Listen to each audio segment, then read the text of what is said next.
Kevin is easily one of the most fascinating characters in Hunter the Parenting.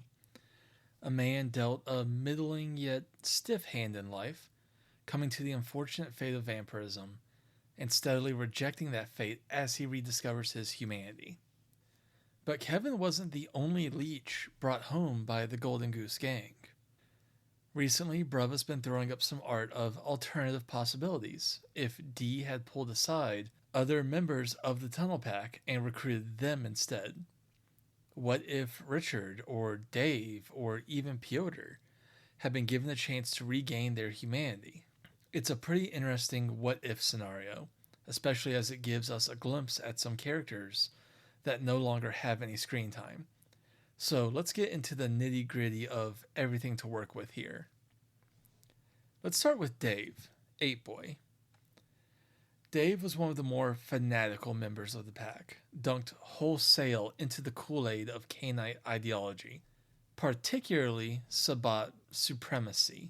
When Marcus called these guys vampire fascists, he wasn't kidding.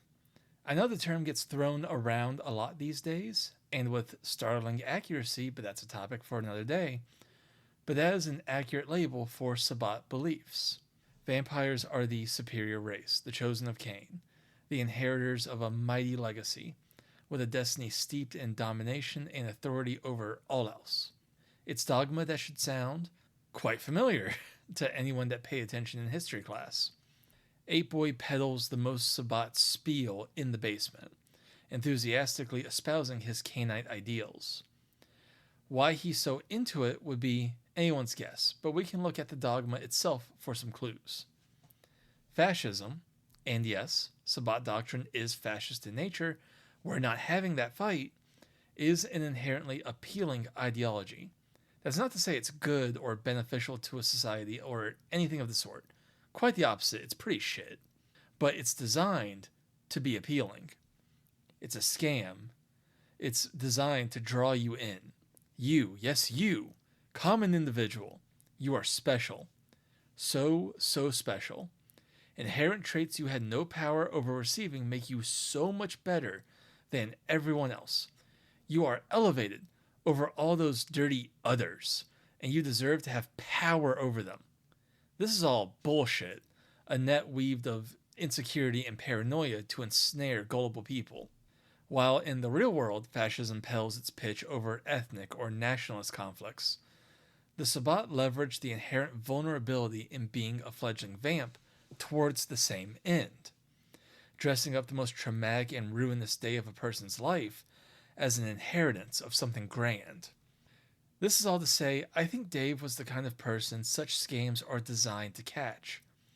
I think he was a normal guy, living a normal life, but to a certain extent, unsatisfied, craving something more, importance, belonging, community, the things Sabbat ideology pretends to provide.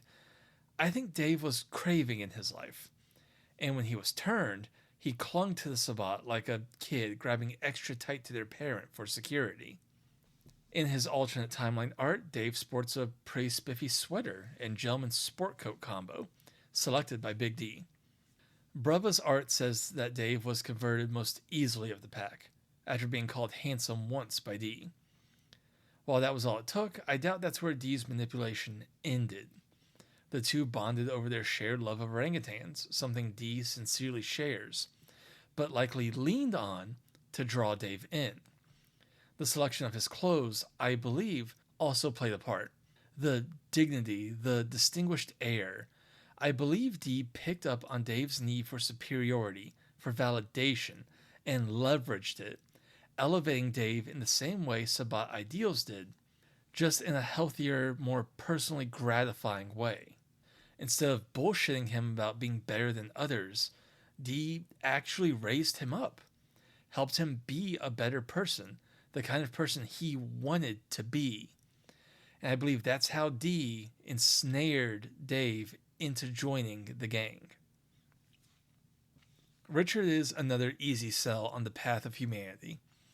In the basement, he expressed the most remorse over everything his vampirism cost him, particularly his cream crackers, although I suspect that was just a minor expression of all the mundane mortal joys he lost. We know more about his backstory than any other member of the pack. Richard was a college student, and a fervent one at that, enthusiastically participating in his studies of sociology and philosophy. He was participating in a blood drive, trying to help in a charity event, when he was captured and turned. Overall, we can tell Richard was a good-hearted, intelligent man before he died. The one aspect of his backstory we don't know much about is his identity as a biker. He was a member of the, quote, Hell's Fuckers, likely a fictitious representation of the infamous Hell's Angels biker gang. If you're unfamiliar with the Hell's Angels, then, oh boy, is that a whole can of worms to open, but to surmise as quickly as possible. The Hell's Angels are a biker gang with a history of both good and bad. The gang is known for organized crime, things like drug trafficking and violence, just to start. However, bikers are known for a number of charitous endeavors, such as Bikers Against Child Abuse. In narrative, we know that the blood drive where he was taken was one such biker charity. All in all, bikers have a mixed reputation, and Richard's relationship with his gang, alongside the nature of his gang itself, are totally unknown. Of note to Richard, we see him in the afterlife. His presence in literal heaven I take to mean that no matter what Richard did in his life or unlife, something, be it a collective good in his actions or his kind nature at heart, redeemed him in the eyes of this giant Swedish man serving as God. Also, in relation to Richard's reformed self, he is described as Norfolk's, quote, vampiric Santa Claus. This could just be a description of his appearance, or it could mean he's taking up work as like a nighttime mall Santa. It's not made clear, but I choose to believe the latter. If Kevin in his reformed life can keep up being a police consultant, I believe Richard could easily take his time working at malls being Santa for little kids. I think he would enjoy that. In his alternate timeline, Richard dresses a lot like my grandpa. Most distinctly, he's discarded his biker's vest. What that means is unclear, be it he's accepted the loss of his human life or forgiven himself for whatever he did in the Hell's Fuckers. I think a practical answer is the most likely, that his vest was too damaged and bloodstained after the tunnel fight to wear and put up a facade of being human at the same time, so it had to be done away with. But given that Richard held onto it for so long into his unlife, I believe it was very personal to him regardless. In any event, the mystery of Richard's time as a biker will remain exactly that. Before getting into Piotr's alternate timeline art, I want to talk about some curious lines of his in the main narrative. First, Monomachy. Monomachy is an interesting concept. It is, superficially, honor. The idea that if two vamps come to blows, their own strength should be what settles the matter at hand, without any outside interference. When Piotr declares Monomachy, then fades to invisibility, he's saying he'll let Dave and Richard fight out the first round of the death battle in the basement, as the first hit was from the former on the latter. And he does. Piotr doesn't interfere at all. After Dave secures his victory, Piotr doesn't ambush him from invisibility. The Nosferatu's ominous threats are clearly meant to unnerve his packmate, but they also give him away. He even reveals himself fully and gives Dave a chance to swing. Later, when Kitten tries to goad Piotr into charging over the landmines, I think part of why the attempt fails is that Kitten's flat out wrong. Piotr was never cowardly. He was holding to a Sabbat sense of honor the entire time. Kitten just had no way of knowing what Monomachy was. Speaking of, I want to compare Piotr's Cainite faith with Dave's. Dave won't shut the fuck up about it, actively preaching Cainite ideals, because it makes him feel vindicated, supported, a part of something more. Piotr genuinely believes in his own superiority as a vampire. He says, "The sword of Cain! The sword of Cain! The sword of Cain, you wretch!" with more conviction than most real people feel in their whole lives. While Dave drinks the Sabbat Kool-Aid because it offers him things he wants, Pyotr drinks deep because he's a genuine believer. As to why, I believe it has to do with the type of vampire he is.